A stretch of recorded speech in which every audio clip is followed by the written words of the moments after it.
Rendei graças ao Senhor, porque Ele é bom, e a sua misericórdia dura para sempre. Amém? Deus seja louvado por mais uma live, que nós possamos mais uma vez aprender mais um pouco do nosso Jesus. Aliás, a palavra de Deus é infinita, ela se renova a cada amanhecer, a cada dia. Nós pregamos um texto muitas vezes, repetimos ele, mas sempre tem algo novo para nós aprendermos. Amém, irmãos? Deus querido, muito obrigada pela sua presença. É alegria para mim ter vocês aqui na minha live assistindo. Que Deus, ilumine a mente de vocês, o coração, para que vocês, através do Espírito Santo, possam compreender essas mensagens e tirar, de lição para a vida de vocês. Vamos para Mateus 19, do 16 ao 22. O título é O Jovem Rico. Então vamos junto meditar nessa história maravilhosa de Jesus, quando esteve aqui nessa terra e nos deixou esses exemplos maravilhosos, para que a gente possa, seguir e tirar o que é bom para nós. Mateus 19, 16 ao 22, o jovem rico. Eis que alguém aproximando lhe perguntou: Mestre, que farei eu de bom para alcançar a vida eterna? Respondeu-lhe Jesus: Por que me pergunta acerca do que é bom? Bom só existe um. Se queres, porém, entrar na vida, guarda os meus mandamentos. E ele lhes perguntou: Quais? Respondeu Jesus: Não matarás, não adulterarás, não furtarás, não dirás falso testemunho. Honra a teu pai e a tua mãe, e o teu próximo como a ti mesmo. Replicou-lhe o jovem: Tudo isso tenho observado. Que me faltas ainda? Disse-lhe Jesus: Se queres ser perfeito, vai, vende os teus bens, dá aos pobres, e terás um tesouro no céu. Depois vem e segue-me. Tendo, porém, o jovem ouvido estas palavras, retirou-se triste, por ser dono de muitas propriedades. Você viu, irmãos? Você já viu aquela frase que está na Bíblia que diz assim, é mais fácil entrar um camelo pelo buraco de uma agulha do que um rico entrar no reino dos céus? Claro que nós sabemos que tem homens ricos que deram a vida por Jesus, mas a maioria, irmão, a maioria vão se perder.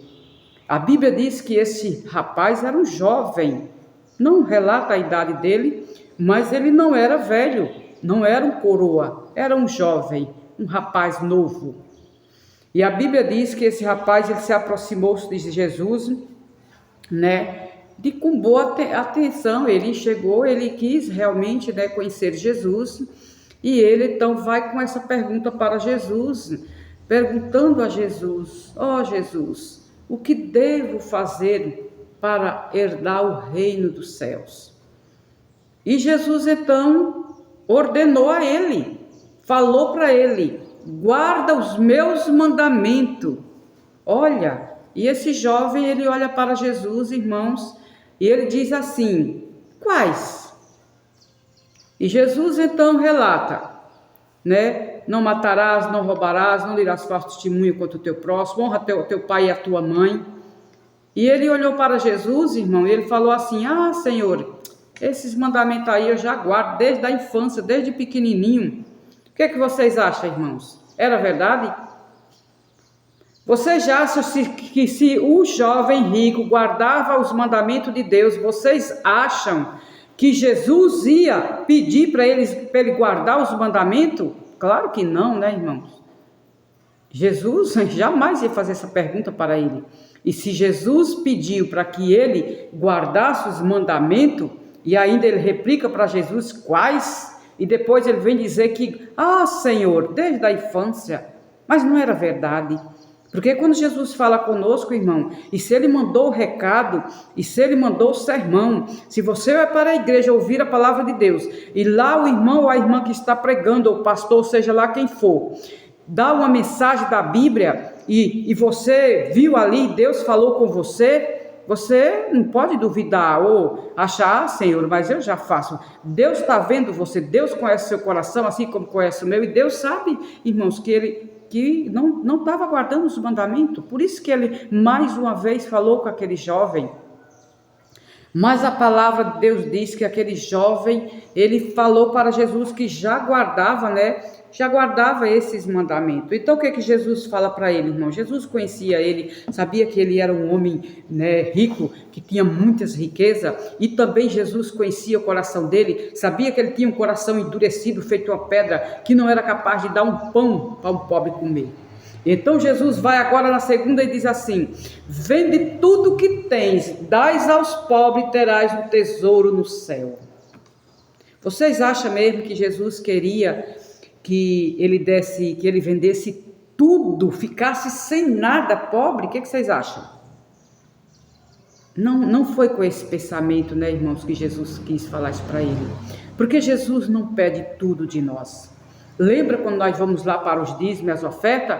Jesus pede 10% de tudo que vem à nossa mão. Ou seja, se eu ganho R$1.000, Deus só quer 10%. Você sabe, quanto é 10%? Você sabe quanto é 10% de R$500, de 100, de 50? Olha o que ele pede, isso aqui, ó, pouquinho. Aliás, ele pede para que a gente devolva, irmão? Porque tudo já é dele. Tudo é dele, tudo vem dele. Nós não somos nada. E esse jovem rico, ele não ficou feliz. Quando Jesus fala para ele, e ele fala, e segundo a palavra de Deus, diz que ele se retirou como, irmão? Muito triste. Olha só. Então a palavra de Jesus entristeceu aquele rapaz, por ele ter muitas propriedades, muitas riquezas, muitos bens, irmão. Muitas vezes Jesus olha para aquele rapaz e também olha para cada um de nós, e principalmente para esses homens ricos, porque essa mensagem está direcionada para os ricos, e vê que ele está tão apegado com aqueles bens dele. Os bens dele se tornou os deuses, são deuses, é um Deus. Quando nós passamos a adorar muito aquela coisa, se torna Deus nas nossas vidas. E por isso Jesus pede então para que ele venda, porque sabendo que ele continuando adorando aquele dinheiro, tudo, ele era mau, ele não era bom. A Bíblia diz que bom é Deus. E Deus queria que ele dividisse um pouco do que você tivesse, um pouco, pelo menos ele desse. Mas ele se retirou muito triste. E segundo a palavra de Deus, ele não aceitou o convite de Jesus para mudarmos, para sermos uma nova criatura em Cristo Jesus. Quem quiser me seguir, o que diz a Bíblia, irmão? Negue-se a si mesmo, tome sua cruz e carregue. Então essa é uma lição para nós. Nós precisamos de adorar ao Senhor, primeiramente Deus, depois as outras coisas. Se nós fizermos isso, nós seremos muito abençoados. E eu espero que você tenha se alimentado com essa palavra, irmão. E através dessas palavras você possa passar esse vídeo para outras pessoas que estão precisando e necessitado também de conhecer o poder do nosso Deus. Que Deus nos abençoe nesta mensagem. Em nome de Jesus. Amém.